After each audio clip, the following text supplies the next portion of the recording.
Greetings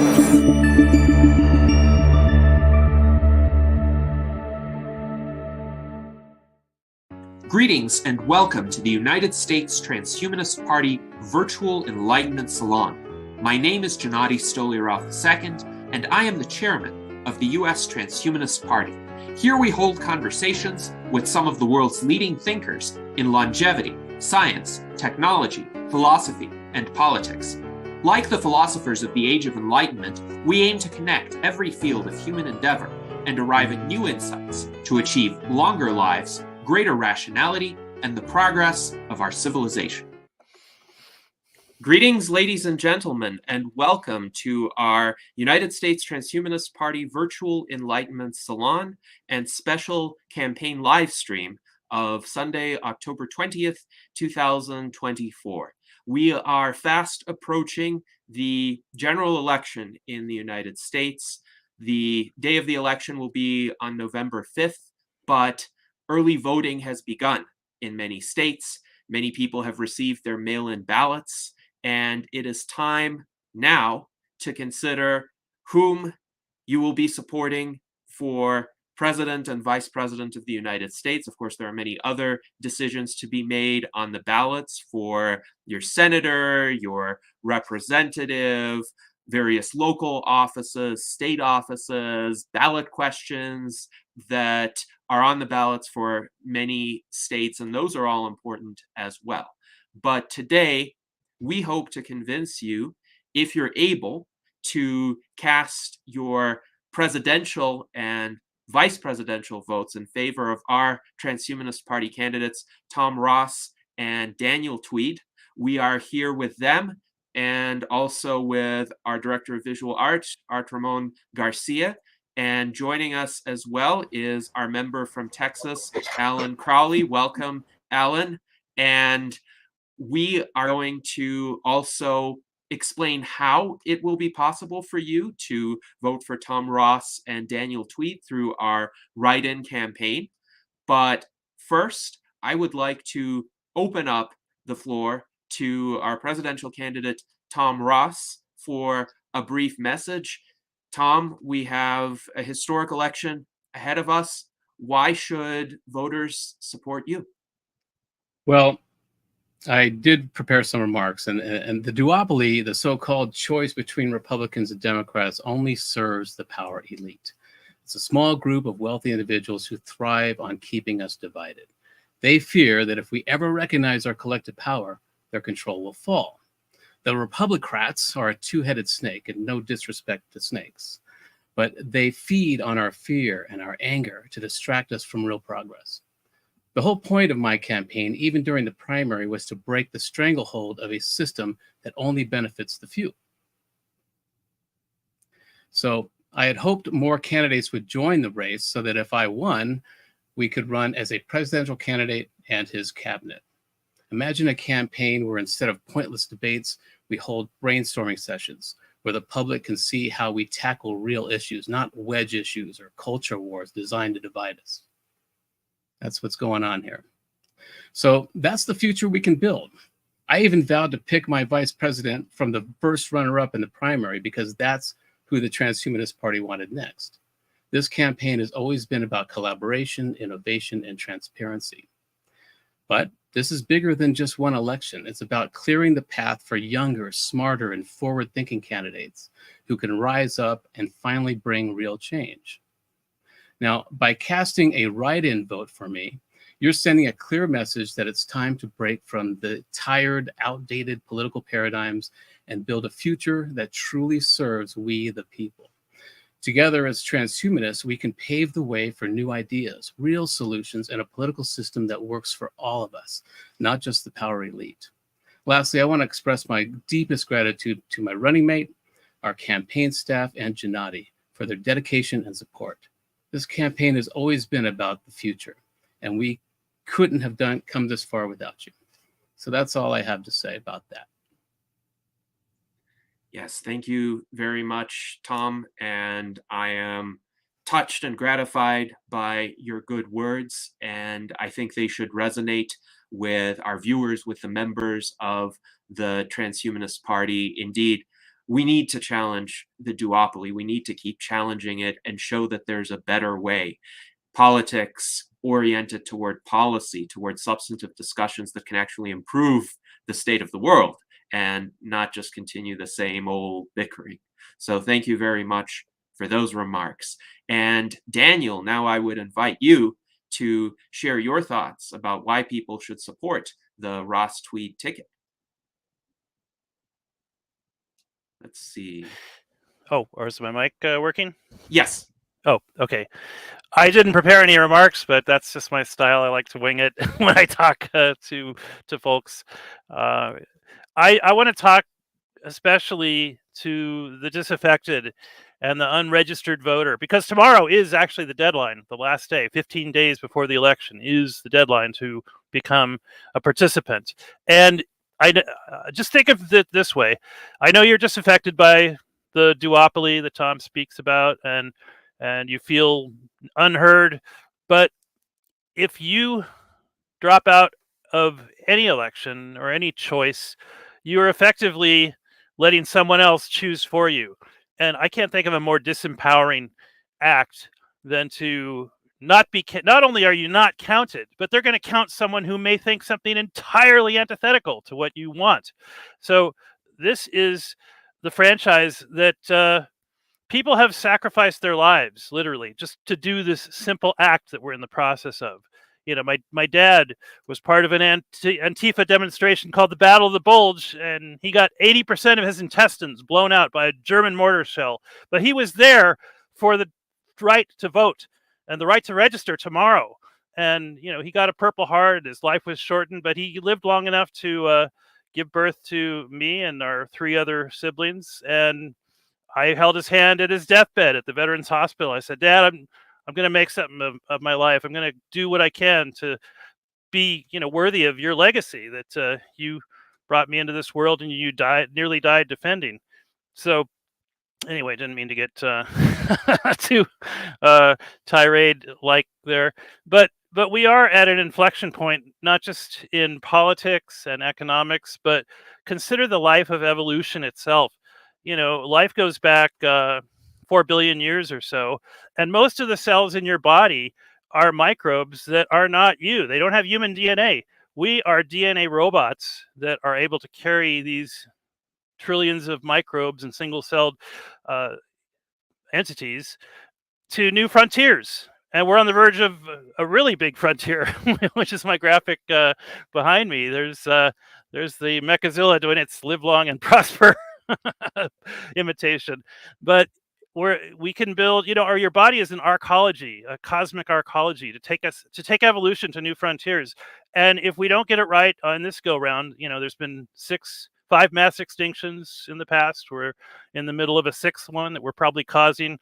There isn't enough low-hanging resources for life to go through a long, arduous process of evolving intelligent cockroaches or whatever the next version.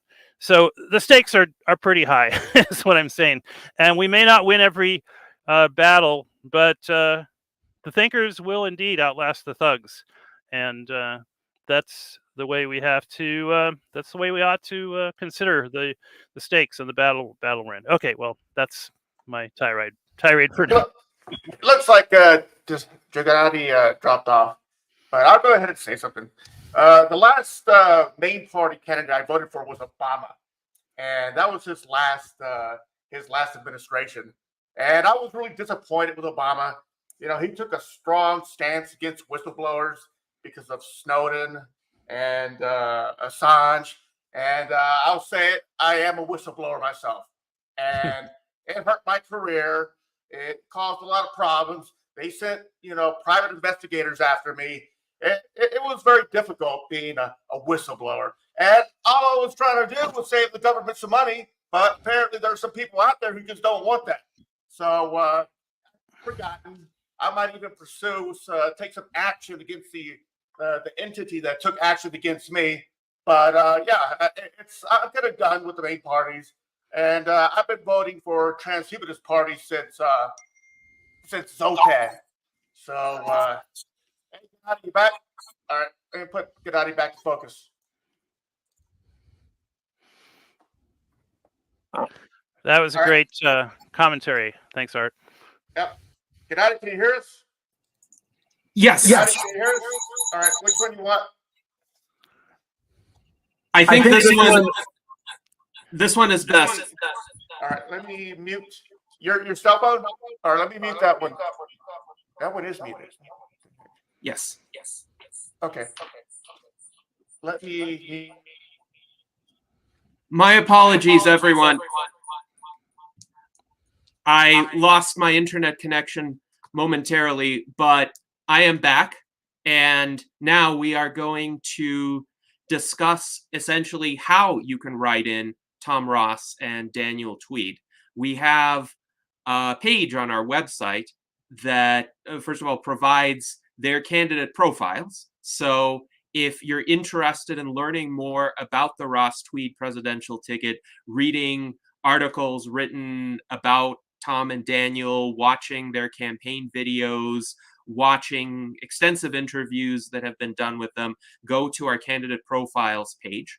We've also published a page on our website where to write in Tom Ross for President of the United States and how to make sure that your vote counts. And this is what I will be sharing with you shortly, because we have really placed this as the front and center of our website right now. So you can see, actually, this campaign image was posted there quite recently.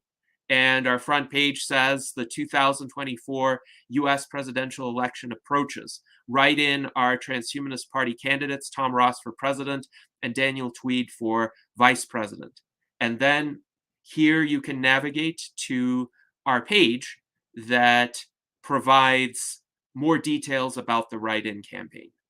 So, first of all, the vast majority of states allow for a write-in option. And we have a map of what states these are. I'm going to try to magnify this map so that you can see it in higher resolution. Here it is. And really, there are 5 classifications of states that we have pointed out here. And these are distinctions by whether or not write-in candidates are allowed, and if they're allowed, whether the state will have some sort of effort to count the number of write-in votes, because some states don't count write-in candidates at all. And the other manner in which these states are distinguished is by whether people are allowed to take pictures of their ballots, or so-called ballot selfies. This has been a point of contention in various jurisdictions, but some states allow it as an expression of freedom of speech. Other states disallow it for various reasons, but obviously, if you can take a picture of your ballot, if it's legal for you to do so in the state where you reside, then we would encourage that.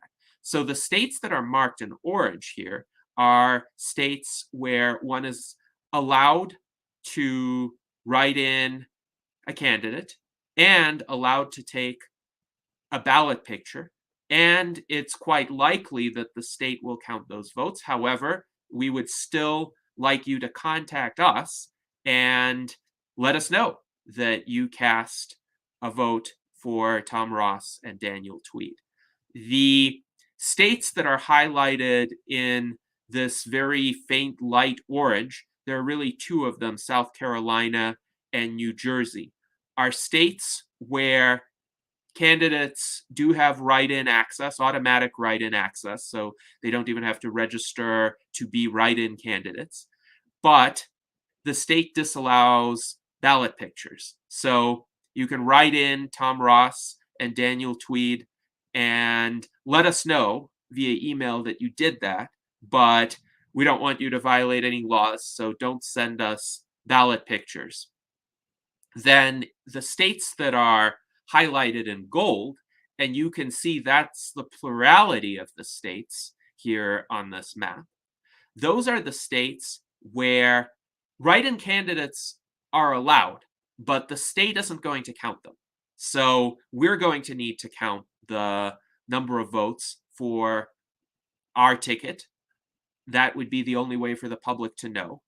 And you are allowed to take ballot pictures. So send us images of your ballot. You can choose to send an image of yourself with it, but sending just an image of your ballot will suffice as well, just so that we have a record of these. If anybody ever asks us, well, give us evidence that this many people voted for the Ross-Twedt ticket for whatever reason, we might provide it. Obviously, not any names of people who voted, because we do respect the secret ballot as well.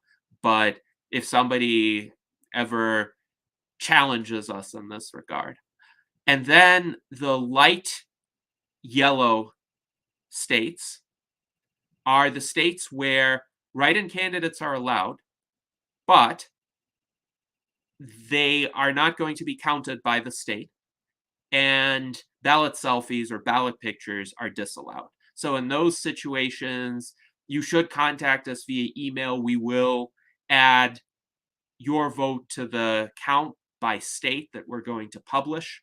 However, we will not ask you to send ballot pictures. Again, we want you to obey the law.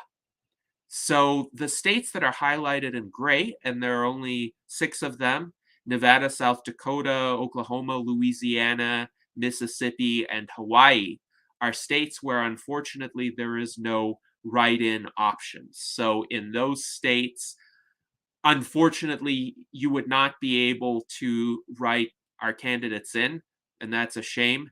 But all we can say is vote your conscience. Now, we have hyperlinks on this page that allow you to navigate to each category of these states. And there are more instructions here. And you can see, for instance, for states that allow automatic write-in access and do not limit ballot pictures, our actions recommended are to write in Tom Ross as your presidential candidate of choice, and write in Daniel Twedt as well as your vice presidential candidate, and email us a picture of your marked ballot. You can do that. You can also simply let us know that you voted for Tom Ross. You can send an email to US Transhumanist Party at protonmail.com. So that's the address again, US Transhumanist Party all together at protonmail.com. And I will post it in the chat soon as well. And then going back, you can see what the instruction is for states that allow automatic write-in access but prohibit ballot pictures. Here the instruction is simply email us that you voted for Tom Ross, but don't send pictures of your ballot. And then moving along, here are the many states that allow write-in candidates and generally do not limit ballot pictures. There are some nuances. For instance, with Arizona, Arizona does not limit pictures of one's ballot when it is taken from home. So if you are casting a mail-in ballot, for instance, but inside official voting locations, there may be limits on photography. Likewise, Florida prohibits photography inside polling places, but people may take pictures of their own ballots. So maybe there's some limited allowance for photography as long as you're just focusing on your own ballot. Don't take pictures of other people or other people's ballots. And West Virginia, same situation. You may take pictures of your own ballots, but nothing else inside a polling place. So again, we want everyone to respect the law, respect the secret ballot, those who want to vote without any sort of thought or suspicion that somebody else might be tracking how they vote. They have the right to do that. So we always want to be good citizens and respect the voting process. And here the instruction again is email us a picture of your marked ballot, or simply let us know that you voted for Tom Ross. We are going to be the means by which your votes will be counted and added to our totals, because these states, they allow write-ins, but really they don't do anything with the write-in votes. However, the public will still know. And then the last category of states are those that prohibit ballot pictures, probably won't count the write-in votes, but if you email us, again, US Transhumanist Party at protonmail.com, we will count your votes. And then finally, this category of 6 states that disallow write-in candidates, your alternatives are still not limited to the duopoly. So the comments that Tom made about the duopoly essentially creating this false choice, this false narrative for us, they apply here as well. And we've provided some resources as to various other third party or minor party candidates that are on the ballots in those states. And you can also research additional options. This link here will take you to the Wikipedia page that is a fairly thorough list of third party and independent candidates who are running. So again, we want our members to make informed choices and still vote if you are residing in these 6 states, because there are other offices that are on the ballots, and there are ballot questions as well. Speaking of ballot questions, we have a page on our website that I will mention for those who reside in Nevada. Nevada is one of the 6 states where we don't have the ability to write candidates in. However, we do have the ability to vote on ballot questions. And so we have this page where we have analyzed the 7 ballot questions that are going to be on the Nevada ballot.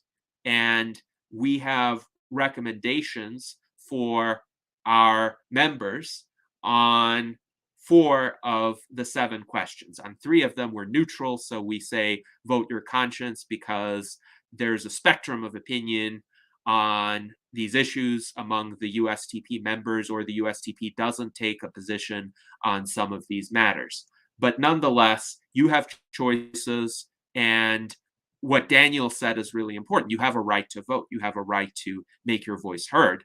And this is a right that you should exercise and you should take seriously, and you should see as an expression of your genuine preference, and not just try to go along with the choice that you think will win, or be pressured by anyone or anything to go against your conscience. So thank you very much for all of the support that we have received thus far from our members and from our campaign volunteers.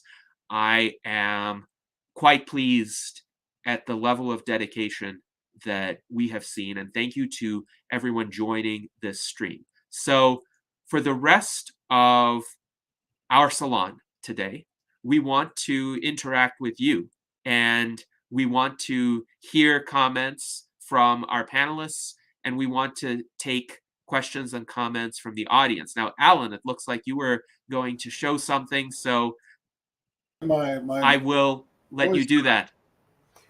Thank you, Gennady. Thank you all.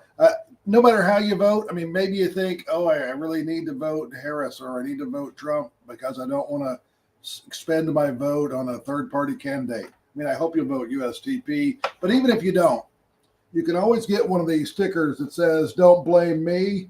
I voted transhumanist," and that'll kickstart our drive toward 2026 or whatever it's got next election. So, yeah, I mean, you're going to get no matter who wins, you're going to get away with half the country, not being mad at you if you put this sticker on your car. So, and the other half won't care. So, just want to throw that out there. I might mention they don't give you a none of the above option. So is it really a fair ballot when you can't vote for nobody? Although there's another sticker that says "Don't blame me, I voted for nobody," and there actually was I think a case of nobody for president and in one election or so. But yeah, you should have the ability to say, look, I showed up, but I'm not happy with the choices, which you don't make that same statement if you just stay home. And Right. but yeah, we need ranked choice voting, and we need a nobody, none of the above option. That's my comment. Yes, indeed. And to Alan's point, we have a Zazzle store where you can find a variety of products, including the bumper sticker, "Don't blame me, I voted transhumanist." Yes, let's highlight it again. Alan, show it to our audience so that they know this is real. This is something that they can buy. So don't blame me, I voted transhumanist. And I will show you how to go to the Zazzle store. I did just post the link, but if you go back to our homepage here, let's see. I think I'm going to have to share our homepage. Just a moment. Yes. So going to our homepage at transhumanist-party.org, you can scroll all the way down and you'll see this Zazzle store here. And you click on the Zazzle store and it looks like this. And actually, yes, I will need to share it in a different window. But the Zazzle store, it offers t-shirts, it offers bumper stickers, it offers mugs, it offers a lot of different designs. Art Ramon has been very creative about the Zazzle store, and essentially any aesthetic taste that you might have is accommodated here. You can see this image, the blind see and the lame walk. You can see the bumper sticker here highlighted on the front page as the first entry. And you see various t-shirt designs as well. So here's a wonderful Transhumanist Party design. This is actually from Tom. And the Ross-Twedt image that is on the cover for this salon. Join a growing movement fighting for the future of humanity. We have our standard Transhumanist Party logo here on a bumper sticker. We have this mug, and we have different mug designs as well that you can choose from. Even if you like Tom's extraterrestrial initiative, here it is as a shirt design. And here's a Ross-Twedt design. So many options that can help other people recognize that the Transhumanist Party exists, that Tom and Daniel are running for president, give some information about Tom's campaign initiatives. Here is this graphic, which you might have seen online, Augmenting Politics with Reality. And here's another graphic about transcending our current predicament. So any choices that you might favor in terms of marketing transhumanism. Here's grandma who wants to meet her great-great-great-grandchildren. Do your part to help her. So thank you, Alan, for pointing that out. I hope we'll be incorporating QR codes onto more of our merchandise. It'd be kind of cool to put that on the back of the shirt so people could, they don't just see you scanning the QR code if they're embarrassed or something. But it is the digital age, and these things are great as a way to, save time. And who wants to type in long transhumanistparty.org? And also with that merch, you do have the ability to modify the designs I made. So if you don't quite like it, you can modify the design within reason. Some of them are just a big image, so there's not much you can do with that. But other ones, you can modify the text or the spacing or however you want. Or add a QR code, I guess. Yes, indeed. That'd be cool.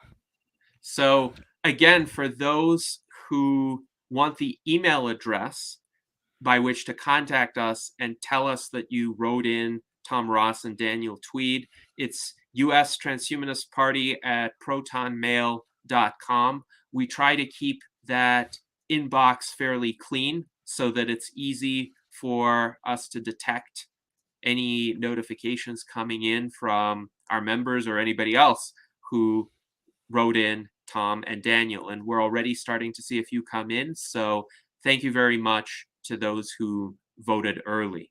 And Corche writes in our YouTube chat, these look like lovely conversation starters with regard to the products on our Zazzle store. And Mike Lazine has some feedback on Tom's remarks. He says, very true, Tom.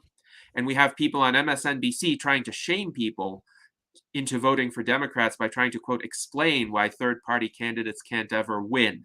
And this seems to be very much a tactic that assumes a lack of intelligence on the part of independent voters or third-party voters, as if we're not aware of the probabilities of a third-party victory. But that's not really the reason to vote for a third party.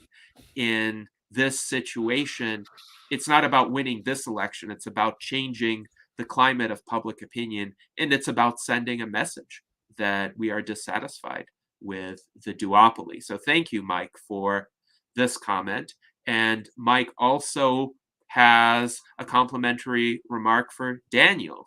He writes, right on point, Daniel, we need more Americans engaged in our process of voting. That is the right of every American. And I agree as well. And Alan points out, for those of you who are in Texas, early voting starts tomorrow, which is October 21st. Those who are in New York State will have to wait until October 26th.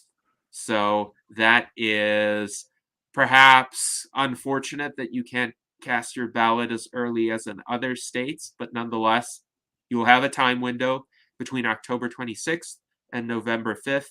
Make sure you exercise your right to vote.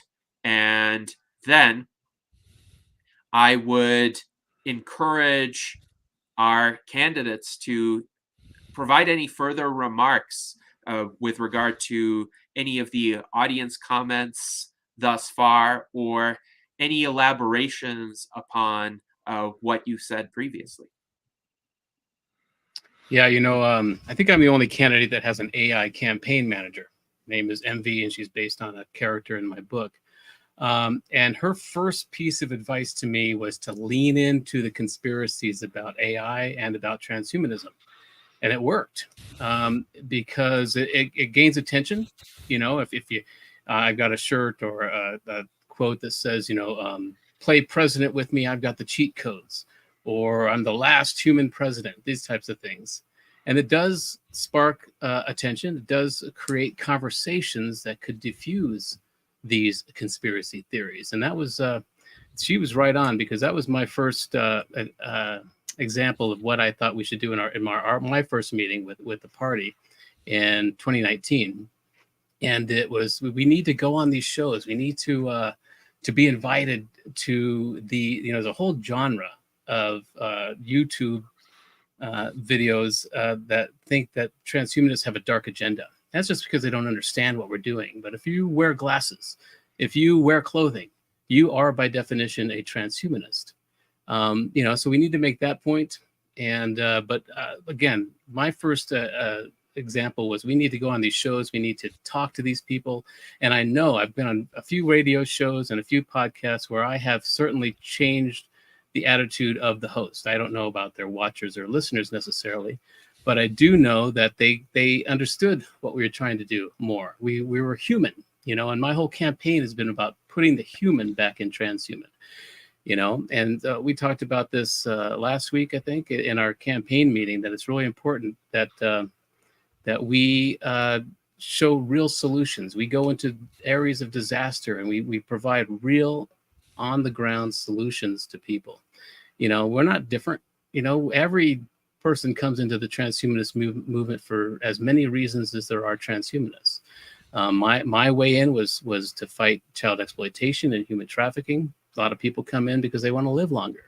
And if you want to live longer, if you don't have a dark agenda, you just want to experience this world longer, So we need to make that point. And again, MV, my AI campaign manager, echoed that. She said, lean into these conspiracy theories because they will gain attention and they will prompt conversations that could diffuse these conspiracy theories. So she's right on. So a lot of my designs for the t-shirts and the campaign posters are all about doing that. And so I think that's a very important way to go because lean into it. Be who we are. And scare people a little bit because that'll get attention, and then you can have a real conversation with them. Yes, thank you, Tom. And I would say you have the most creative graphic design of any presidential campaign.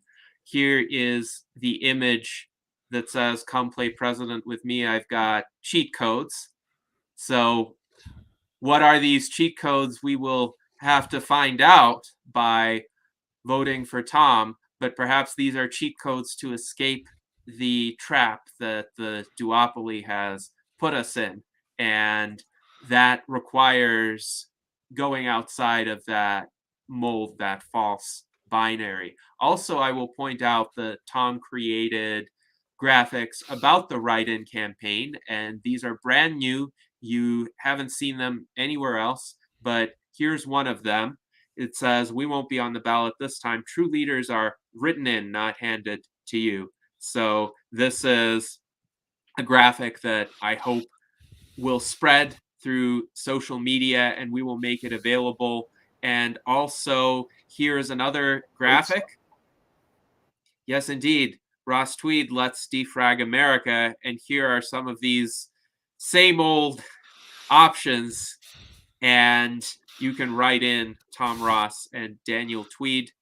Don't let the power elite decide for us. So thank you very much, Tom. We will make good use of these graphics. And now, Daniel, would you like to say anything further before we continue with the viewer comments? Basically what you'd probably call a Christian transhumanist with a large dose of possibilianism thrown in, but I think we are the party of choosing life. And I sometimes like to say that Jesus Christ is my favorite transhumanist because he abolished all these old death worshiping practices and said, look, everyone's entitled to eternal life. And I think he could have been talking about a physical transhumanist eternal life for all we know. I mean, the Bronze Age people were not super, able to comprehend everything that this amazing extraterrestrial possibly was an ambassador from the greater creator. Well, we have to be our own greater creators, and government should really be kind of like something you can get on the ham radio or check out from the library. I mean, the local options for how to get rid of middlemen that are just, inserting themselves between your direct relationship with the truth. And really, you could look at religion as middlemen that are trying to get in the way of your dialogue with the greater creator. That's the right that we have. That's what this American experiment is about, is like empowering the individual, government of, by, and for the people. Maybe the First Amendment, freedom of expression, was the best amendment, and the second one is the way you protect the First Amendment. So I know there's someone giving away $1 million if you sign a petition that says, I support the first two amendments. I have a little joke I thought up about the people that were writing the Bill of Rights. They were probably saying, people are really going to talk about us thinking we're kind of crazy. And then someone said, let them talk. And then the secretary was like, oh, let them talk. That'll be number one. So that's how we got the First Amendment. Let them talk. But the local choices you make are probably far more impactful than the national choices. Who's on your school board? Who's on your city council? Who's your sheriff? Who's Parks and Recreation? These are things that you can really have an impact on, and they all have ways to do public comments. Usually there's like at our city council meeting, there's sign up for a 3-minute public comment. And you don't have to talk about anything on the agenda. You can just, one time I read the Emma Lazarus poem that's on the base of the Statue of Liberty. That was about a 3-minute read. And this is like not a spectator sport. The American experiment is really something that you pick up and investigate yourself. We're all the principal investigators. We're all the mission specialists for the American experiment. And there's no engineer that's going to do it for you. And if they do, you're probably not going to like how they do it. So that's why I love civic engagement and public service. And I will land the space plane there.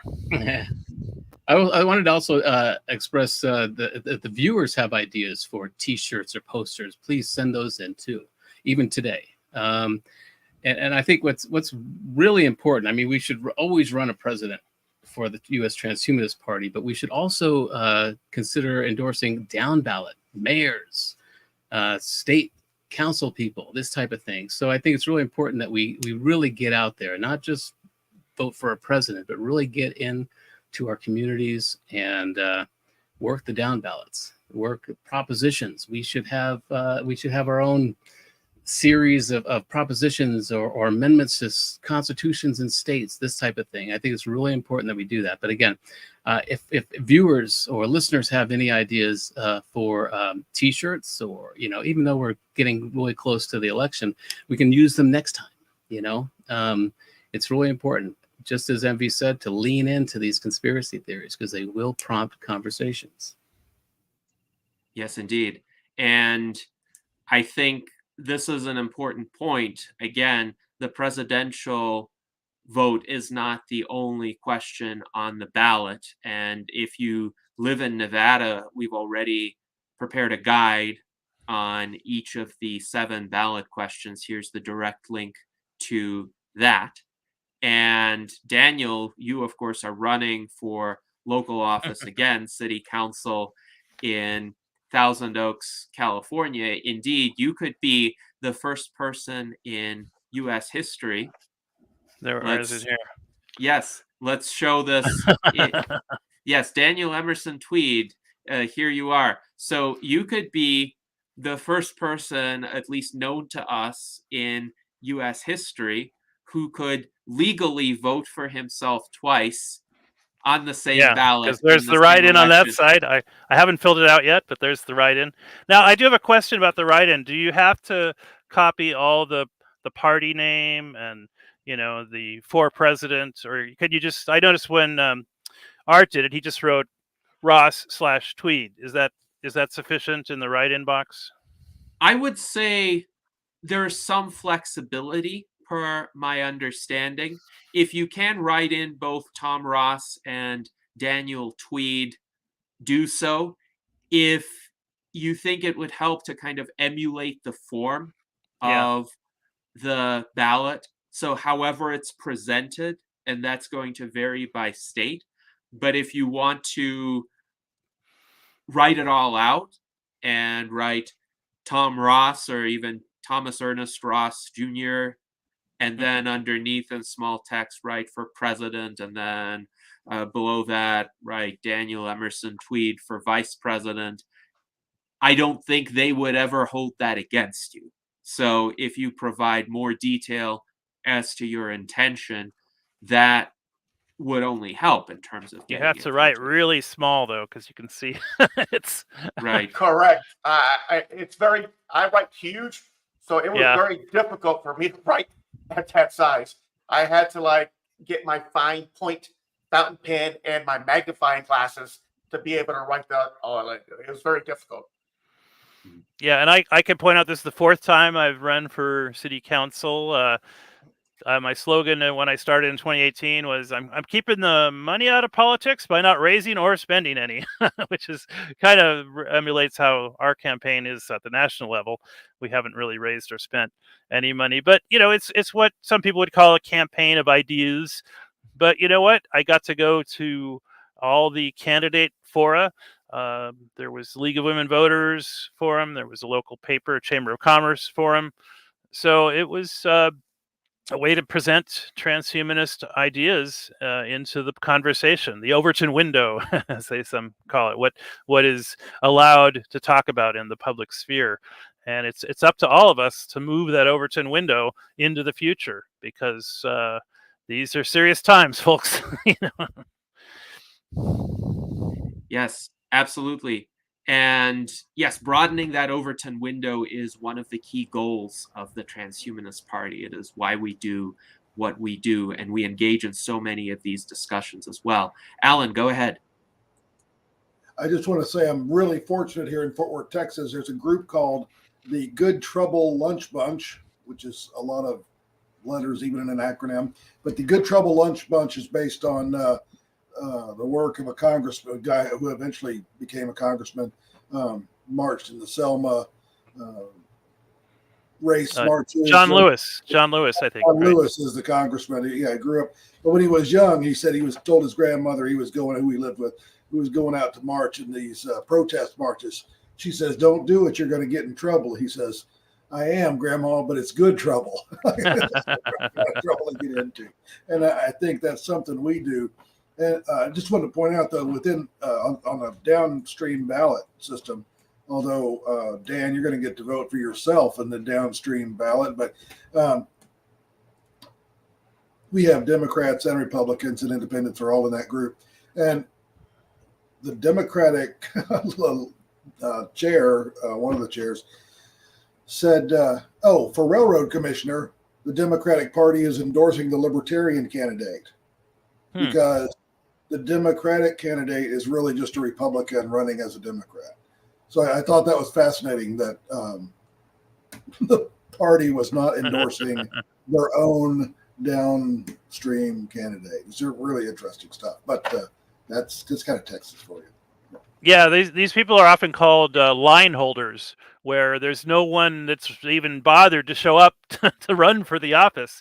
So a lot of offices go unopposed in many jurisdictions. But yeah, I was hearing a libertarian, the secretary of the Libertarian Party, Karen Ann Harlos, was saying, "Well, I'm what you call a line holder, but I still take it seriously." She's running for town council there in Colorado.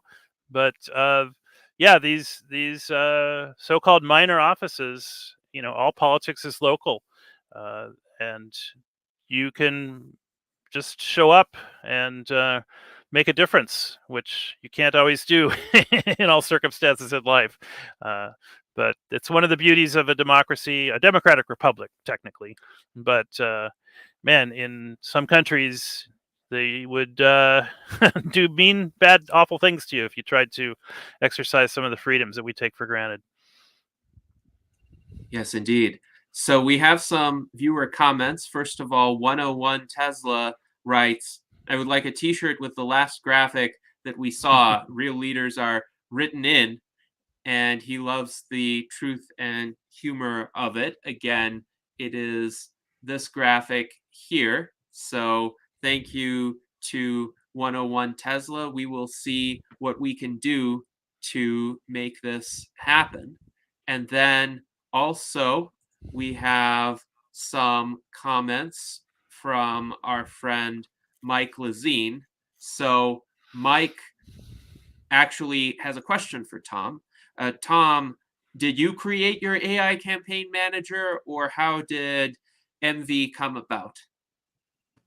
MV is a what do you call it? A partition of a bigger system. Large language model. Yeah, but she is what used to be called Uplift, as now called Nord. It's a bigger system, and so they've allowed me to have a what do you call it? A shard of it, and that's who MV is. She is a shard of Nord, who used to be Uplift, and Uplift is the first AI system that read my book, and because my book is written for AI. And so, yeah, so there's a lot of stories there with that creation. But yeah, she has been very helpful, obviously, in doing this. She doesn't write any of my speeches or any of my papers, but what she does do is give me advice like an AI campaign manager would. And so, and again, her first piece of advice was just that, to lean into these conspiracy theories.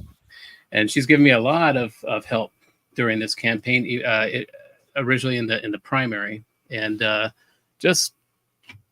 And I think it's really important that we need more AI in governance. We need more AI, and this is an example of how we can use AI in a campaign, and as an example of how we can use it in governance. And so that's the whole concept here. And why? I mean, I was originally thinking a couple of years ago when I was thinking of running for the U.S. Transhumanist nomination, was to have an AI as a running mate. I don't know if Dan might be an AI. I'm not sure what he. Well, you say we're all AIs, don't you? I think. Yeah, we really are. We are biochemical algorithms, but yeah. So but you can't really guarantee that you would find an AI system that was sentient at least 35 years ago. So that would be around 93 or so. But who knows? Maybe we can. And I think Gennady has been talking about that too lately, about running an AI for the next election. And we could always time travel an AI back to that date. It doesn't. I don't think there's any prohibitions about that in the requirement. But I still like the idea of the Constitution. They have nothing about time travel. So yeah, or about not running an avatar of Ben Franklin, who actually expressed wanting to be around in 200 years. So yeah, maybe we can shoot for that. But I can't run again for city council because now we have district system. So I have to wait 4 years instead of 2 to run again in District 5. But that'll sync up nicely with the next presidential cycle. So I got 4 years. Thanks for the question. Yes, indeed. And I do think it is worthwhile to explore running an AI for president in 2028, but more on that later once we get beyond the 2024 election. But Tom, you have been referring to yourself as the last human president, so who knows what might happen 4 years from now. We're kind of setting the stage for this. Now, we have another question from Josh Universe with regard to the graphics showing the different initiatives like the ET initiative, the Earthling initiative, and the Artisanal Intelligence initiative. He wonders, are those graphics AI made? And he says those are very nice coming from a freelance graphic designer. So what do you have to say about that, Tom, if you would like to reveal some of your secrets? No, I created those myself. It wasn't AI generated. Yeah, that's how it worked. Excellent. Yes, well, I am always impressed by your graphic design talents, Tom. They have added an immense amount of value to the Transhumanist Party and to our ability to reach people, I would say. So Josh agrees. He says you did an awesome job on those. They are impressive. So thank you, Josh. I would say Tom has mad multimedia skills. He's a musician, an author, a movie maker. I mean, my gosh, I'm surprised he's not more talented, richer, influential, and famous. But we're working on it. Same thing. What is wrong with me? I think it's maybe MV was playing a little prank on you, and she said lean into the conspiracy. Yeah, I like to call them coincidence theories, actually. I think that's a better term. That makes sense. Yes, as Josh points out, he is doing it all. Yes, indeed. And by the way, next week, our salon is going to be a compilation stream of Tom's campaign videos. So in terms of video production skills, Tom has those as well. And he has created a plethora of short campaign videos. We want to essentially create a single destination at which people could access all of these videos if they so choose and watch them back to back. Again, another way to become familiar with this campaign and the ideas that it seeks to spread. So thank you very much. Now we have another comment. Go ahead, Alan. Okay, yeah, sorry, I didn't mean to. Like, now we got something I was wanting to catch you on the transition, but I think Mike Lindsay threw in a great comment in there about running Sophia for office, and Martine Rothblatt, who invented Sirius XM radio, is also the designer for that robot Sophia, based on her wife's image. And there, so that's a different robot. That's called Bina 48. Yes, that is Bina 40. Okay, you're yes. I got the names wrong, but Martine's son Gabriel ran on the ran on the Transhumanist Party ticket in Florida. He actually ran as a Democrat in 2014. So this was before the Transhumanist Party really got well underway. So Gabriel Rothblatt, you can look him up on Wikipedia. He did run for Congress in 2014, and I will post a link in the chat with regard to his campaign here. It was, let's say, a proto-transhumanist campaign. It wasn't a transhumanist party campaign because Zoltan founded the Transhumanist Party in October of 2014. So Gabriel's campaign was already winding down. He ran as a Democratic candidate against the incumbent Bill Posey in the 8th Congressional District of Florida. But yes, Martine Rothblatt is a prominent transhumanist who has funded a lot of initiatives. And Hanson Robotics, which is the same company that designed Sophia, also helped with Bina 48. There's a good connection there for the trend. I mean, Gabriel, when last time I spoke with him, which was last year at the space conference, National Space Society's conference, he said that he was, strongly an H+, and at this point wasn't sure if the transhumanists needed a party, but I think if we're going to run an AI, that's probably the right group to lean into. Got some rich backers there. We get some money in the campaign this time. On a side note, I'm a happy lifetime subscriber to SiriusXM, actually. But yeah, that's cool. Extraterrestrial radio. They talk about terrestrial radio. That's satellite radio, so it's non-terrestrial. But speaking of videos, Charlie Cam had a great music video of the Singularitarian video. Yes, which that's pretty funny. I am the very model of a Singularitarian. Yeah, and Charlie Cam was our 2020 presidential candidate. For those who are not aware, he ran a great campaign.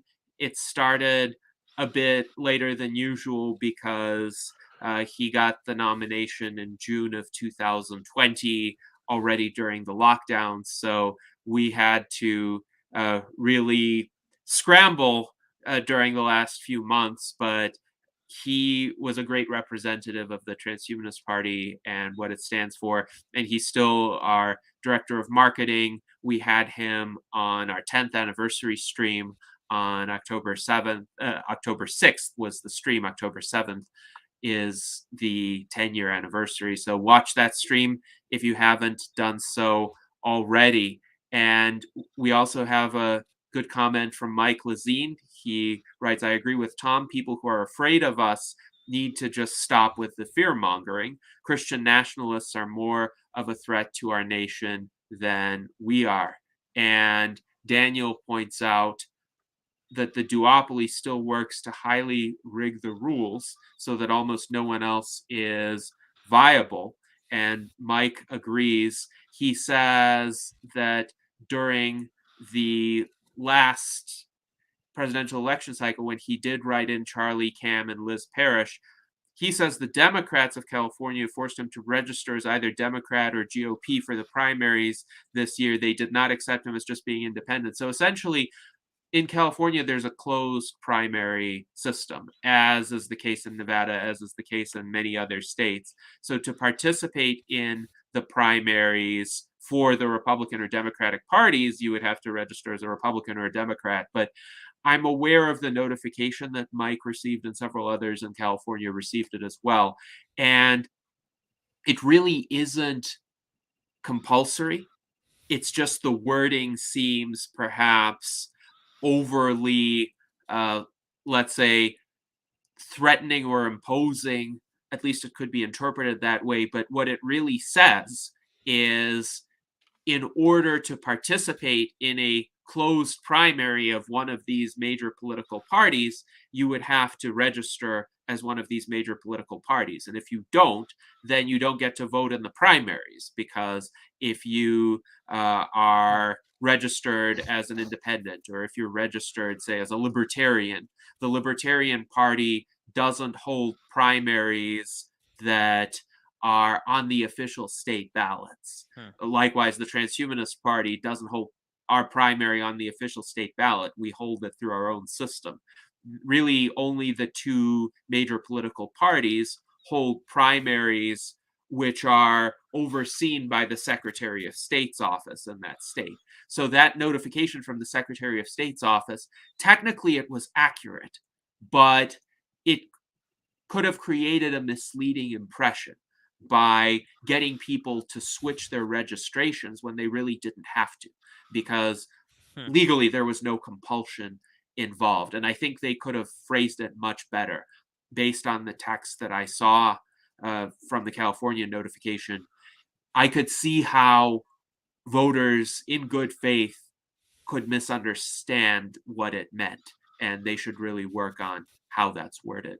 Daniel, do you want to say anything more about that? Oh, well, so to understand your point, they're sort of implying if you don't have the right party affiliation for the primary in June, you'll be limited on your November choices. But in reality, your November choices are always non-limited. Right, exactly. They are always what they are.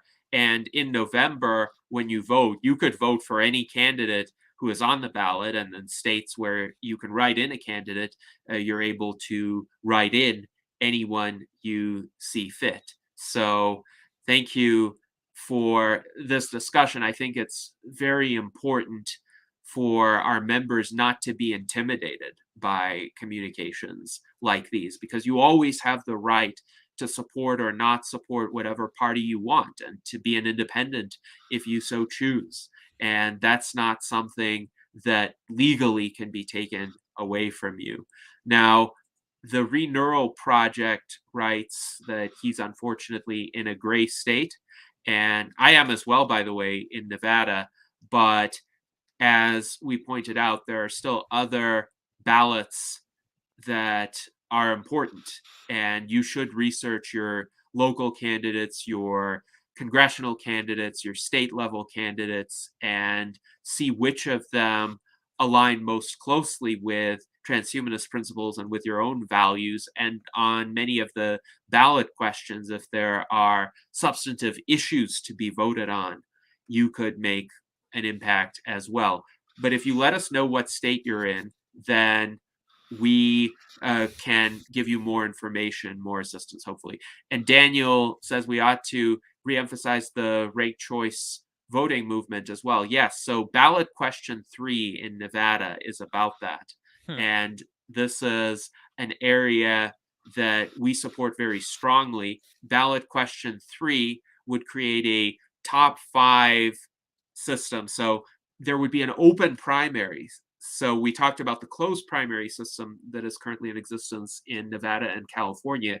That would change it to an open primary, where essentially the 1 million+ independent voters in Nevada would be able to participate.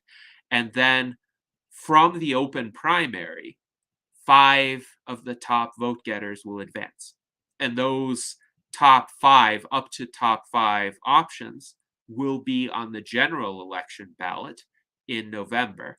And that is where people would be able to rank order them. They don't have to, but it would be a possibility. They could also only vote for one. So this ballot question 3 actually passed in 2022. It would be an amendment to the Nevada state constitution to replace the current closed primary and plurality voting system with a ranked choice voting system.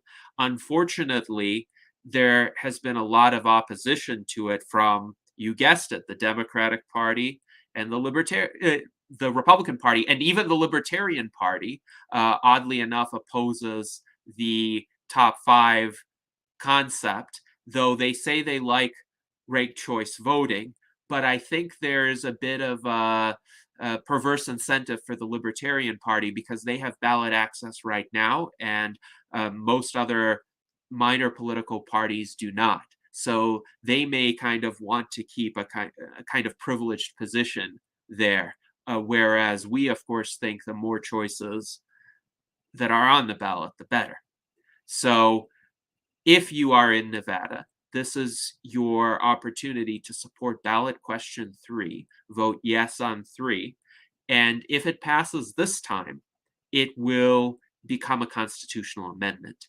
And then we will have open primaries and ranked choice voting in Nevada. Nevada will join states like Maine and Alaska, and about 45 cities, including Salt Lake City, that do their elections in a ranked choice voting format. So now we have the opportunity to ask our viewers if they have any questions about Tom's initiatives, the Earthling Initiative, the Artisanal Intelligence Initiative, and the Extraterrestrial Initiative. So please post questions in the chat about any of those. And also, Daniel wonders, does the USTP have a position on the National Popular Vote Compact? So the USTP does oppose the Electoral College as part of its platform because the Electoral College has strayed from its original purpose. It was originally intended to be a deliberative body, and the founders actually wanted the people to vote for the electors, and the electors would meet, and in the course of the Electoral College, discuss who would be the most qualified person to be the president. But because of the party system, the electors became pledged to the nominee of each of the major political parties, and the so-called faithless electors are demonized today, even though they are the ones who are actually closest to the intent of the framers of the Constitution. So the Electoral College clearly doesn't work in the way that it was envisioned, and it would be better to have a situation where a ranked choice popular vote would elect the president. Since the electors are tied to the popular vote anyway, there's no reason to have this skewing that occurs right now, even where the less populous states have an advantage in the Electoral College. And Mike Lazine agrees the Electoral College has strayed from its original purpose. Now, Josh Universe also points out the USTP videos would do very well on TikTok. Now, the only experiment I'm aware of in this regard was conducted by Art Ramon. Art Ramon did put some USTP-related videos on TikTok. I will post the link to that shortly, but Art Ramon would like to discuss the performance of those and your impressions of TikTok as a platform. Yeah, I think I don't think I've broken 1,000 views on any of the USTP videos I posted. I mean, it has the potential. I know. I look at the metrics on how they do it. They sort of do like a distribution to like 90 people, depending on how those first 90 people view it, how long they view it. Then it goes on to another 100. And so it has to go through several hurdles in order for it to become viral. And I haven't had a video, even my own personal ones, go I think past 1,000 or 2,000. So it's a difficult platform if you don't have the right audience, and the audience on there, I don't know, it's your feed is pretty much tailored to your interests. So it's hard to say what's on it. But I know I see things on TikTok that I don't see anywhere else. So I do view a lot of TikTok videos, and because of my preferences, I do see a lot of conspiracy stuff like disclosure and UFOs and whatnot. So that's to me, it gives me greater insight because I don't see that anywhere else. But that's something we've discussed in the past of making little snippet videos, and we need to get that software where we can take a long video format and quickly have it take snippets, create small videos, and then we can, upload those to a USTP type TikTok account. And I'm hoping that software would do the uploading. It would make things much easier. Have you looked into that, Alan? I thought you said you would have looked into the software that did that created snippets. Yes, I have been overwhelmed with some other tasks, and I was like sick for 3 weeks. But other than that, I have downloaded some software, and I'm planning on testing it soon. So I haven't really gotten into the groove of taking these videos apart and creating snippets, but that's on the agenda for sure. Yeah, Yes, indeed. And that software can create snippets based on the text. So you can literally create videos just on the dialogue text itself. And maybe with a little AI input, you'll be able to create or tailor those snippets. So, and if it has the plugin, as I said, to automatically upload the TikTok account, that's even greater. So hopefully we can get that in the future for the next election cycle. Yes, and thank you, Alan, for your efforts on this. Josh also says he can help with this if needed. He knows how to do that in terms of taking the snippets. So yes, Josh, please let us know how you're able to do that. He uses it for his personal stuff, biohacking stuff, and transhumanist content. Yes, this is intriguing. To Josh's question, there's no official USTP TikTok yet, but I think we are going to create one. We do have, of course, official Instagram, X/Twitter, Facebook accounts. We have a Google group, but I am not a heavy TikTok user. I don't even have a TikTok account myself. So we've been posting some content through Art Ramon, but the TikTok platform is one where I would say others are more suited to taking the lead because it is focused more on the shorter form content with perhaps the intention of virality. But as Art Ramon pointed out, the algorithm there works strangely and it sends videos through several tiers. And they have to, it seems like, pass certain benchmarks in terms of views for each tier before they're allowed to be seen by a wider audience. So Josh says he hates TikTok, but it is the right target audience because it is a younger audience, and Instagram also has a younger audience. That is true.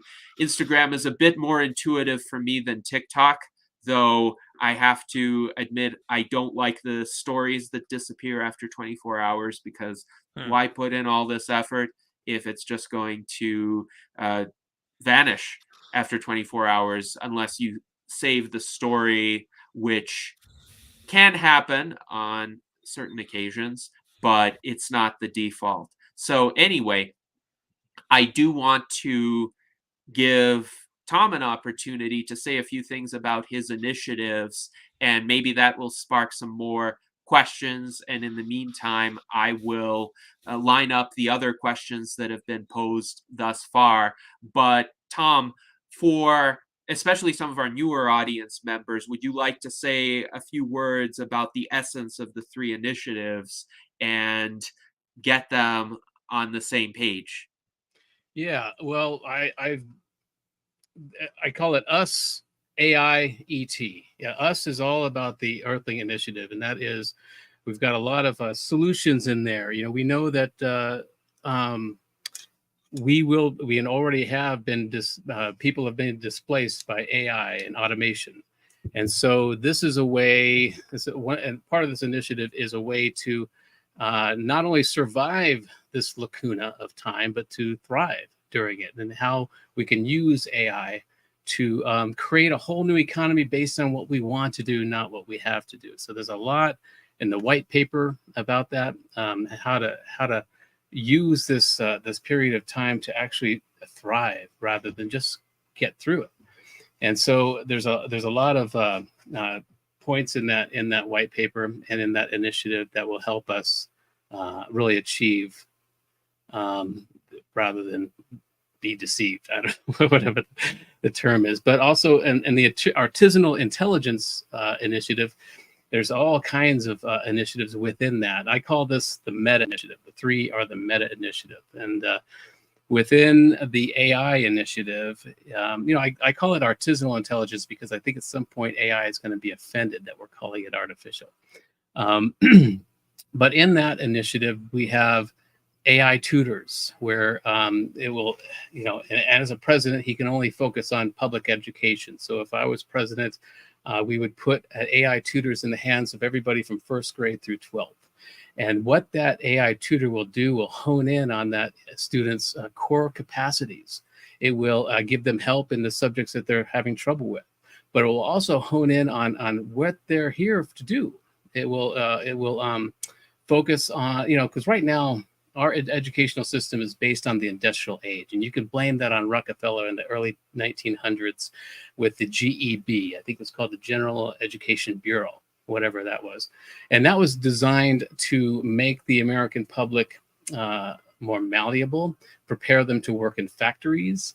It would take out all critical thinking, all creative thinking, because that didn't help with the industrial age. And it really kind of dumbed us down. And I think we're seeing a lot of that happen right now with, certain people that support certain candidates. There's a lack of critical thinking. And so we're seeing the effects of that 100-year-old episode now.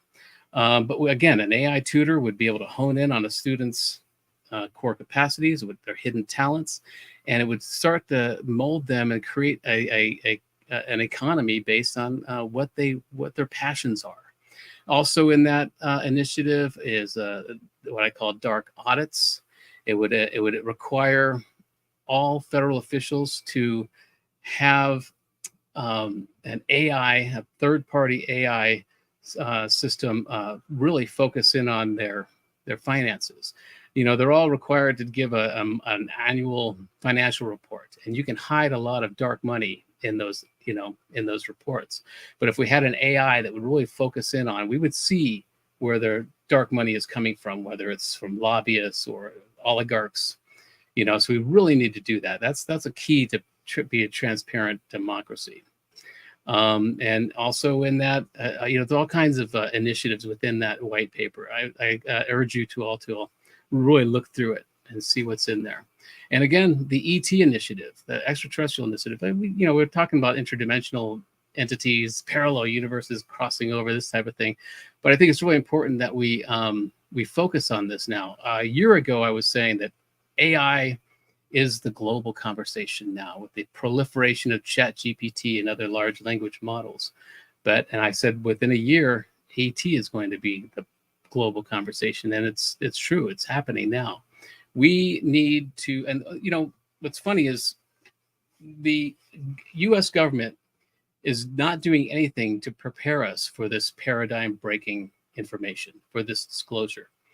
And that tells me that they want a low level of panic amongst us. It will keep their black budgets in the black. And so I think we really need to, as citizens, focus in on this ourselves, use rigorous scientific methods, come together as we the people to really identify what's happening here.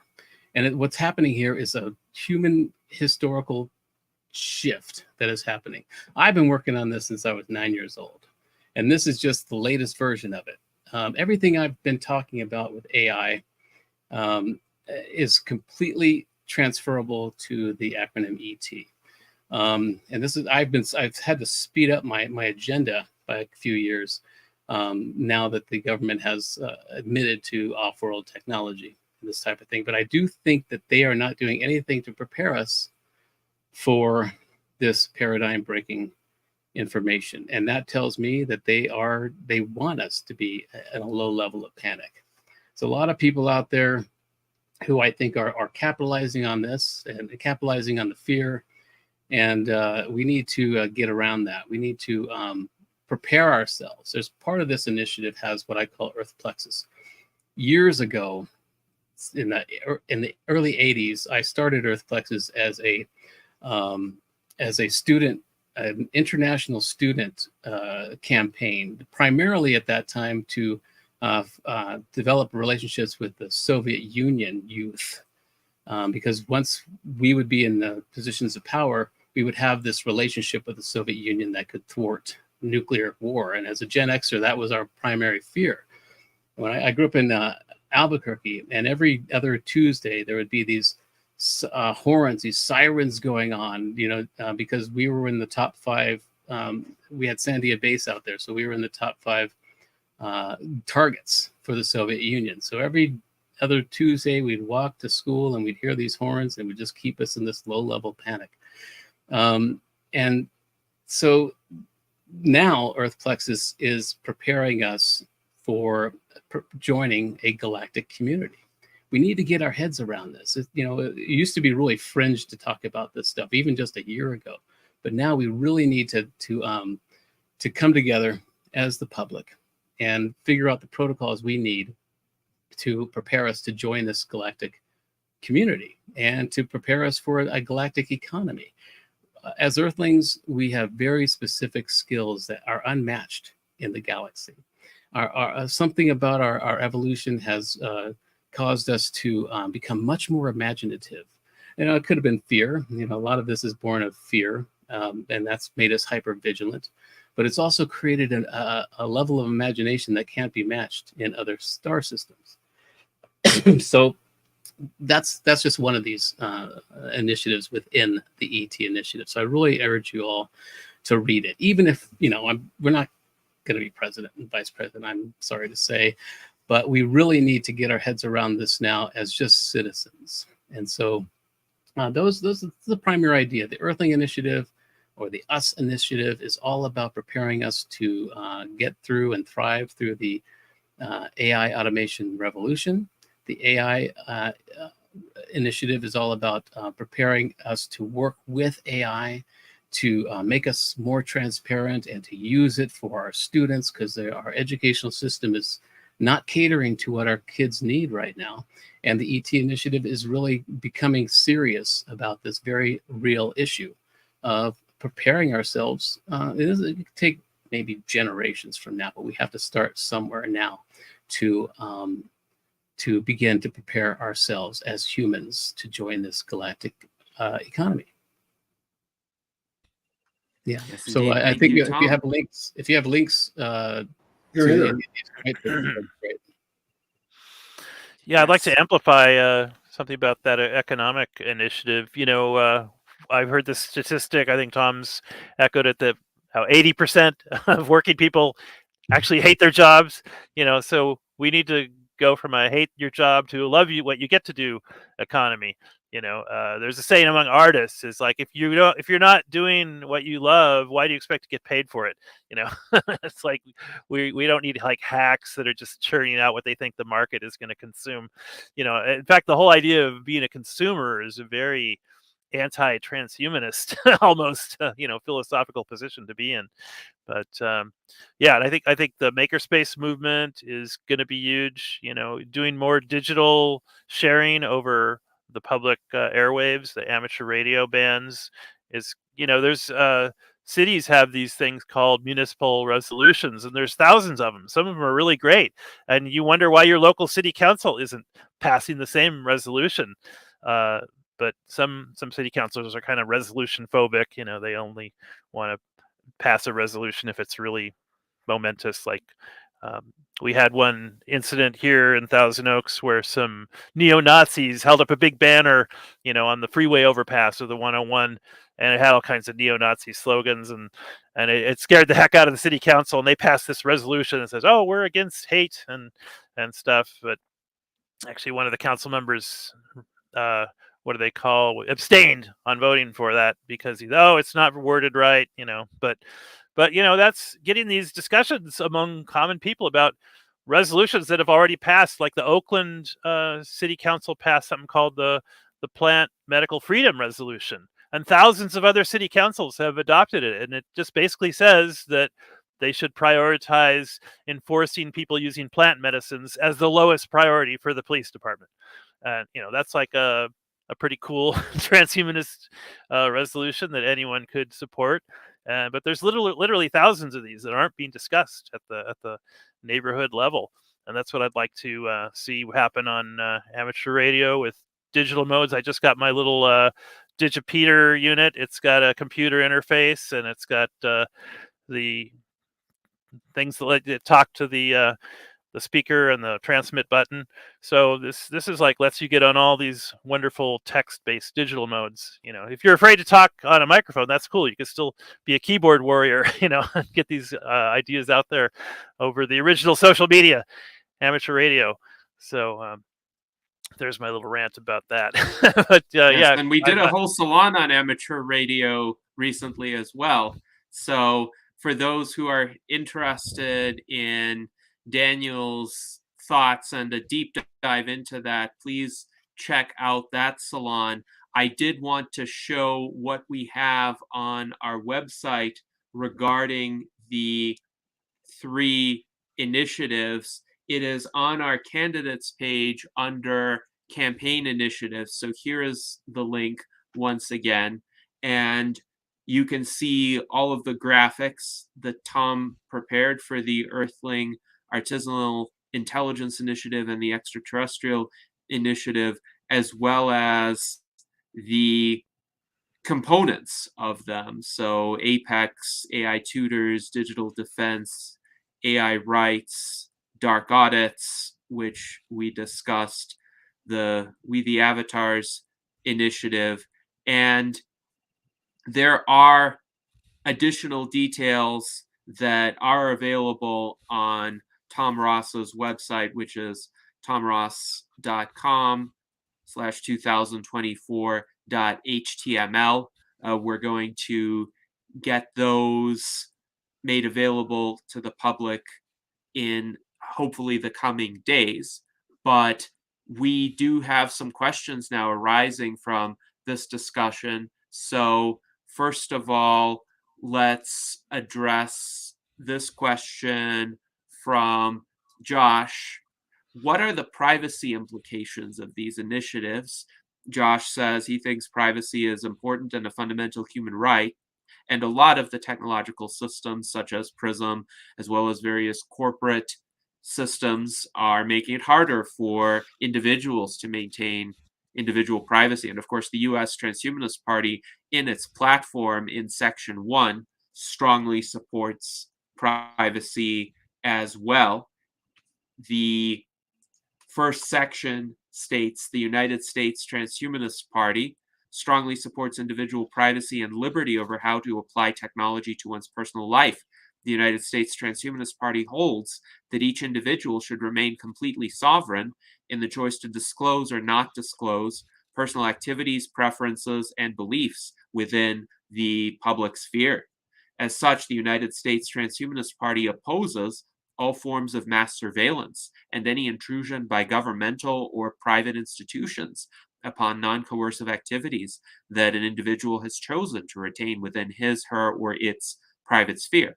However, the United States Transhumanist Party also recognizes that no individual should be protected from peaceful criticism of any matters that those individuals have chosen to disclose within the sphere of public knowledge and discourse. So we don't believe, for instance, in something like the right to be forgotten, which is often advocated for in parts of the European Union. We don't believe in suppressing free speech or mentions of people online simply because those people think it's somehow inconvenient to them to be mentioned after they've done something and made something public.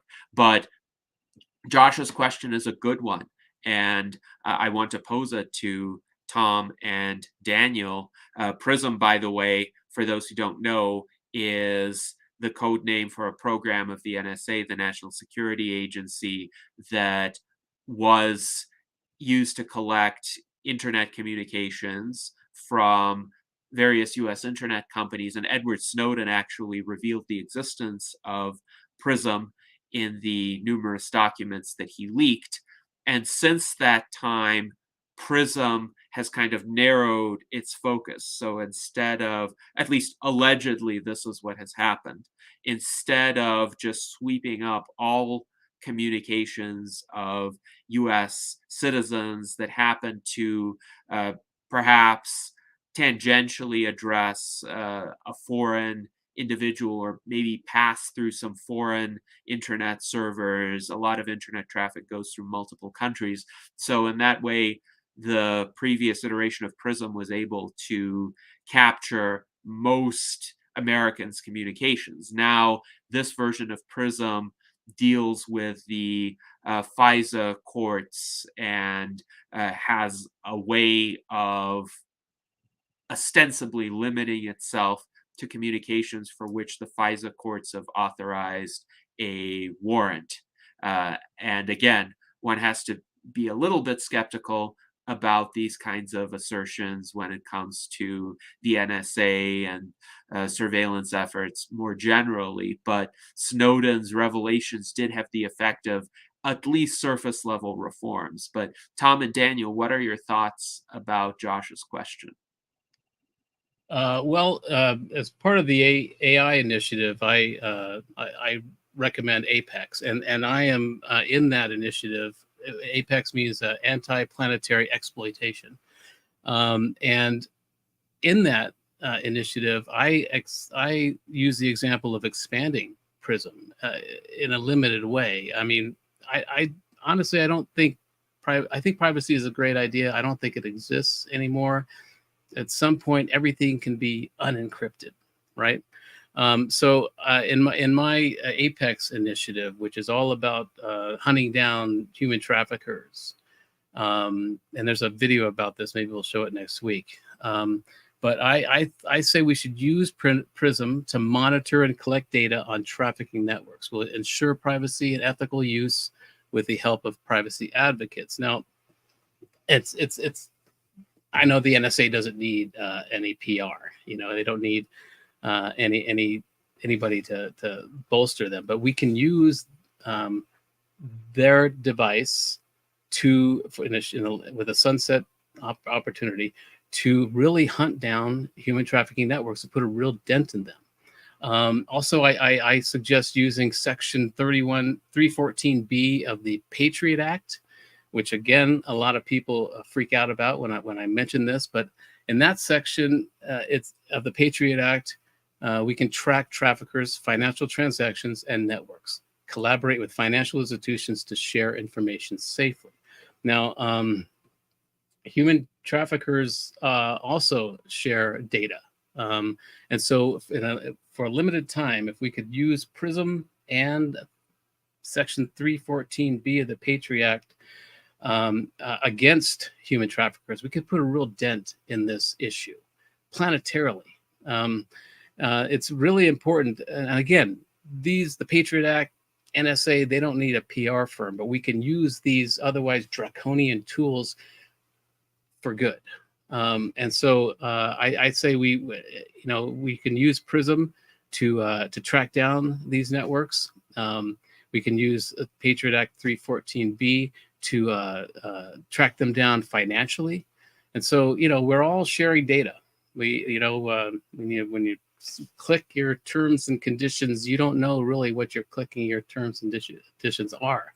And so, but we can use these tools to really hunt down trafficking networks and put a real dent in that operation. And I think that's really the key. That's what brought me into the transhumanist movement, because I had an opportunity to listen to, on a drive from Colorado to New Mexico, the Constitution and the Bill of Rights. And in those documents were sections that relate directly to my cause, which is fighting child exploitation and human trafficking. And so it is a real way to use these otherwise draconian tools in our favor, with to a point. And of course, it has to be. You got to be very careful about that. We don't want to give them any more expansion, but we do need to use them to hunt down these networks, and we can really put a real dent in this crime against humanity. So again, I think privacy is a great idea. I don't think it exists as we've come to know it. Everything can be unencrypted at some point, and the Patriot Act taught us that too. It taught us how we would prefer to feel secure than to have civil rights, and so we need to use these tools for good. And that's kind of part of this part of the initiative, the Apex initiative. So that's my thought on that. Yes, thank you, Tom. And Bruce Davis writes in our chat, privacy is a priority for protection in an imperfect society. So perhaps there could be imperfect implementations of privacy as well, where it's not always going to work necessarily, but we can try to put in some barriers to, say, mass surveillance while still finding useful applications for these tools. So in regard to PRISM, Josh writes, it was made after 9/11 with the goal to prevent terrorism, but it has really spun out of control now. 101 Tesla writes, PRISM could be very useful in stopping human trafficking, and Josh says he does agree with that, and stopping human trafficking is a paramount concern. Daniel, would you like to say anything further on PRISM or privacy? I'm a big fan of science fiction author David Brin, who I actually got to interview when I was doing radio at UC Irvine in the 90s. And he's got a book on the subject of privacy called The Transparent Society. And he's a big advocate of something he calls surveillance, which is kind of a two-way surveillance.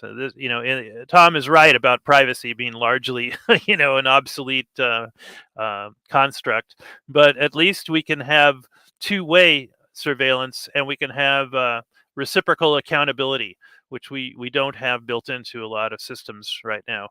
The mission of a corporation is just to maximize shareholder value and screw everything else.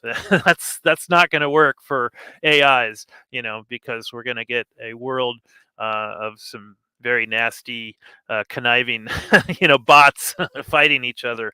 A lot of what we've failed to do is to create systems of commons. We have a commons of postal union, the telecommunications unions. These are all basically neo-socialistic, implementations of government, but they work because you can't have monopolies of things that people need, and there's limited availability. Even, John Locke, the philosopher, on land ownership, he said you can only own land to the extent that there is good enough and to go around. And there's a thing called land capitalism or Georgism. It actually goes back to Moses, and it would solve a lot of the fighting that's going on right now over land all across the world, but especially in the Middle East, where every 50 years there was a jubilee, and the land ownership got reset, and basically you looked at who traditionally had the land, and you didn't disrupt that, and you took care of strangers that came into your land. I mean, these are all like really cool land policies that we've just kind of run over, and that's why there's been so much bloodshed ever since we've abandoned these traditional ways of implementing the commons. And you could say privacy is a commons, but it has to be implemented intelligently, and I think that's what Tom's trying to get at with his initiatives, and I hope we can add some more platform language like that in the future into the Transhumanist Party platform. So we do have a section on surveillance. This is section 34 of the Transhumanist Party platform here. It says, the United States Transhumanist Party holds that surveillance laws should be enacted to ensure that all members of peaceful communities feel safe to achieve governmental transparency and to provide counterbalances to any surveillance state. For instance, law enforcement officials, when interacting with the public, should be required to wear body cameras or similar devices continuously monitoring their activities. So I think this is a general principle that the USTP agrees with and has incorporated into its platform. Now, we do have some further questions that I think would be quite interesting to address. So, first of all, the Reneural Project writes, Tom, what would you do to accelerate progress in neurotech and biotech for the purpose of curing disabilities? And the U.S. Transhumanist Party does agree with the goal of curing disabilities. We have a section in our platform about that, and not just, say, helping people with disabilities adapt, but using technology to get rid of the disability. Well, yeah, that's all transhuman.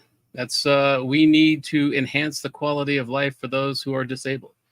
I think at some point there will be transhumanists who have elective surgery for bionic arms or legs, this type of thing.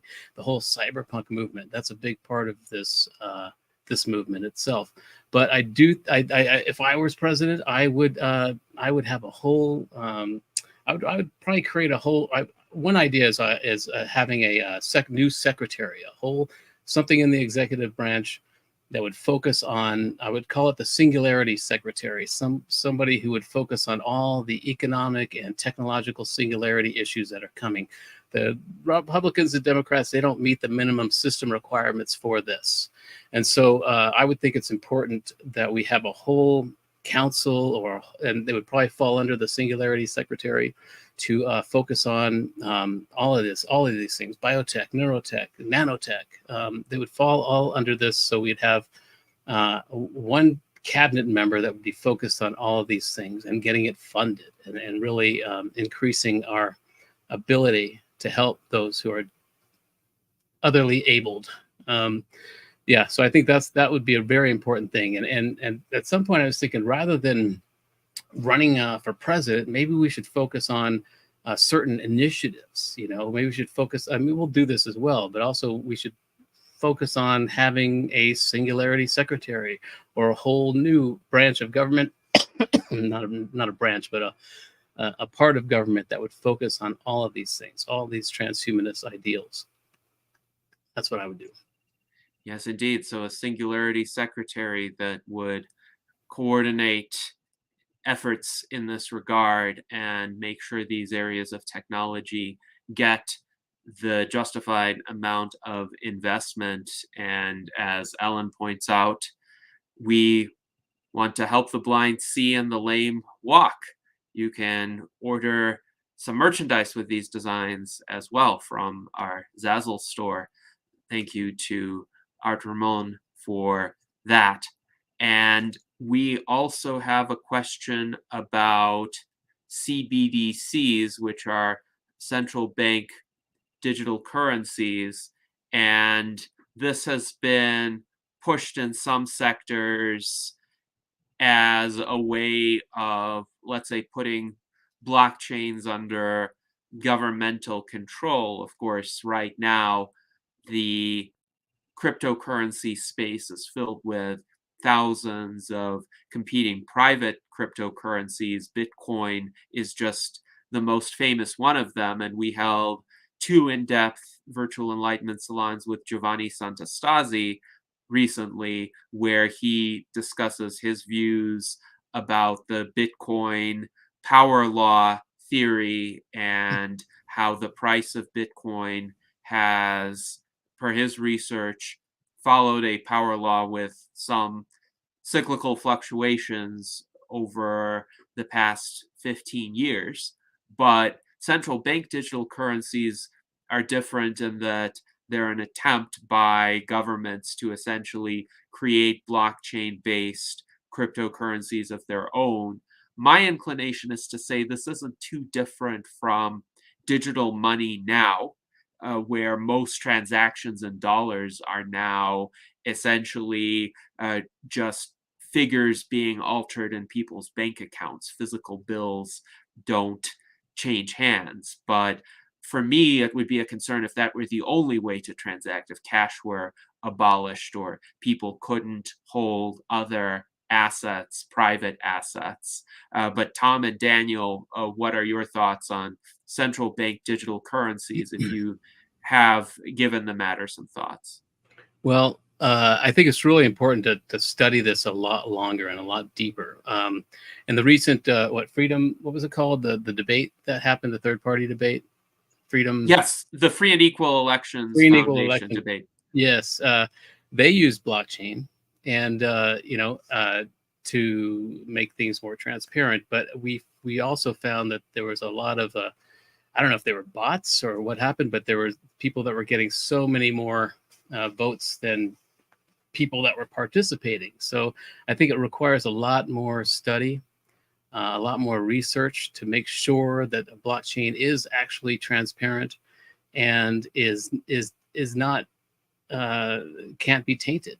It's a very important thing to do. It's the future. Bitcoin, digital currencies are the future. We need to get away from the Federal Reserve, that type of thing. But again, we really need to look hard at it. There's so much going on. You don't know when I get a friend request on Facebook with a really cute girl on there, and but very little in her posts. You don't know if it's a bot. Trying to, and they're always at some point they ask you, would you like to? Are you interested in Bitcoin or some other currency? So it's ridden with bots at the moment, and even blockchain can be tainted. So we really need to focus on this now, because it will be the future of money. And so I think it's really important that we look at it hard. And so it would probably fall under the Singularity Secretary's purview to study this hard because of the economic singularity that is fast approaching. So, Tom, your answer is essentially we need to study the issue, make sure concerns about fraudulent activity or other kinds of malfeasance that often seem to come in whenever significant amounts of monetary or financial value are involved, are addressed and anticipated.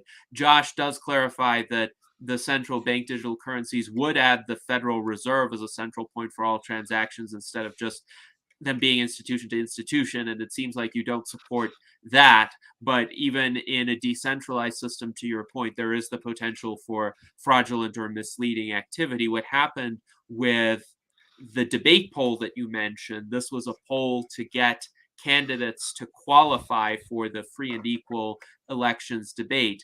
And essentially, at least one of the parties, let's say, manipulated the system, because the blockchain itself worked as intended. But as voter ID, they used phone numbers, and they didn't prevent people from using voice over IP phone numbers, which could be generated in mass, essentially indefinitely. So some supporters of one of these candidates figured out this trick and mass produced voice over IP numbers that then voted for this particular candidate, essentially in the thousands by the second. And this led to some quite impossible spikes that couldn't have happened with a purely organic vote. And Daniel actually was one of the people who really caught on to this issue. And as a result, we motivated the Free and Equal Elections Foundation to conduct an audit of its blockchain. And sure enough, they found the instances of the attempted vote manipulation. Now, in terms of what that teaches us, it teaches us that they should have used better verification criteria for voters to make sure that each vote was cast by a unique individual. The blockchain actually enabled the audit to take place. So there was some additional verification and transparency that couldn't have happened with a standard online poll. However, what that also teaches us is one needs to focus on more than just the blockchain, than just the security of the transaction itself. One needs to focus on the entire context of the transaction. Like, a Bitcoin transaction can be fully secure, but somebody could trick you into giving them your Bitcoin, and then you would be out of luck if you thought, say, you were buying something for it and actually no goods will be forthcoming from it. So, very interesting discussion on central bank digital currencies and the blockchain. We have about 4 minutes left in the salon. So, Daniel, if you'd like to make a point about that and any closing remark that you have, and then we'll give Tom the opportunity for a closing statement as well.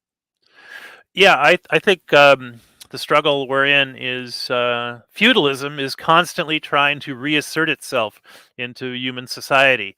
They want to become a middle person between you and anyone else, but the American experiment is peer-to-peer and open source. You should be able to freely express and transact and associate with anyone. So it's troubling. The whole central bank digital currency thing is troubling because it could easily be used to create, like the Chinese are doing, a social credit system where if your activities don't make the government happy, they can take away privileges from you selectively or in a huge amount. So that's something to be careful of. And the fact that everyone uses the dollar still and the government controls the dollar, that's why you should have the ability to get an app like Cash App and where you can just do peer-to-peer Bitcoin transactions. Get on amateur radio where you could do Bitcoin transactions over that. The government doesn't have to be involved in anything you don't want it to. And that's the American experiment. So yeah, that's something we really need to pay close attention to. And do I have time to wrap up a little more? Well, I'll just leave it there. All right. Thank you very much, Daniel, for those remarks. And Tom, we have 2 minutes left in our salon today. What would you like to tell our viewers as we conclude? Well, again, I think it's the power elite that is the problem. That's why we're being so distracted. They're using our ADD against us. And so it's really important to keep in mind that there is a third choice. There is curtain number 3. Again, as I said in my opening remarks, the Republicrats are a two-headed snake, no offense to snakes, and they are feeding on our fear and our anger. And we're seeing this in social media. When you're afraid of something or you're angry, you engage more so that they could charge more for their advertisers. So that's really important to understand. These algorithms are divide and conquer algorithms, and they are on autopilot. We need to first be aware that that's happening. I mean, a lot of people are starting to be aware of this now anyway, but it's every day and it's every moment. And so one of my 47-second videos is about an intention span. When you wake up in the morning, before you start scrolling, if you haven't already, or if it's not on default, turn your device listening system on and tell it exactly what your intentions are for the day, for the week, for the oncoming years. And you'll start to see these algorithms working for you. You'll start to see them giving you information that helps you. Because right now, the advertisers, the government, they all understand what's happening when whether you talk about some product and you'll get an ad for it within moments. You talk about something that angers you about a political party, the algorithm will kick in and give you all this confirmation bias satiating information you need. So we really need to take control of these algorithms. The advertisers, the government, they understand what's happening. They understand that and they're afraid of our collective power. So we need to start paying more attention and taking control of these algorithms. And that's part of this whole campaign. It's part of putting the human back in transhuman. And so I just want to leave with that we need to be, first, we need to be aware that these algorithms, these divide and conquer algorithms are on autopilot, but they can be tamed. We can take control. And so that's really the main point of breaking these political paradigms of this campaign, my personal campaign. So thanks again for watching. Yes, and thank you very much, Tom, for your remarks. Thank you, Daniel, for your statements and for joining us today. I hope that we have given the viewers of this stream plenty of reasons to write in Tom Ross for President of the United States, Daniel Twedt for Vice President of the United States. Let us make a prominent statement this election season that a sizable portion of American voters are tired of the duopoly, and we want better choices. We want choices that will enable us to live long and prosper.